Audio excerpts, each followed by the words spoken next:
বন্ধুরা এখন দুপুরের খাবার নিয়ে বসে গেছি। আজ হোলি, তোমাদের সকলকে হোলির শুভেচ্ছা ও অনেক অনেক ভালোবাসা জানাই। আজ ঘরে ভাত বা তরকারি ঘরে কিছুই রান্না করিনি, আজকে খাবো ঠাকুরের ভোগ। তো চলো আজকের ভোগে কি আছে তোমাদের দেখাই। তো দেখো বন্ধুরা, ভোগে কি আছে। এ দেখো খিচুড়ি, আর আছে 5 রকম ভাজা, উচ্ছে ভাজা, আলু ভাজা, কাঁচকলা ভাজা, পটল ভাজা, বেগুন ভাজা। তো 5 রকম ভাজা আছে। আর এখানে আছে দেখো একটা সব রকম সবজি দিয়ে একটা চচ্চড়ি মতো। আর আছে এখানে এঁচোড়ের তরকারি আর টমেটোমের চাটনি। আর এখানে আছে দেখো পায়েস, ছানার টোস্ট। আর এ দেখো আছে 2 পিস সন্দেশ। তো বন্ধুরা আজকে এই ভোগের খিচুড়ি খাবো। তো বন্ধুরা বিকেলে আছে আবির খেলা।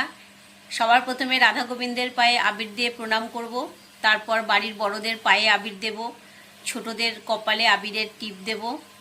তো বন্ধুরা তোমরা সকলে খুব ভালোভাবে এই আবির খেলো, আজকের দিনটা খুব ভালোভাবে এনজয় করো। হ্যাপি হোলি, সবাই ভালো থেকো।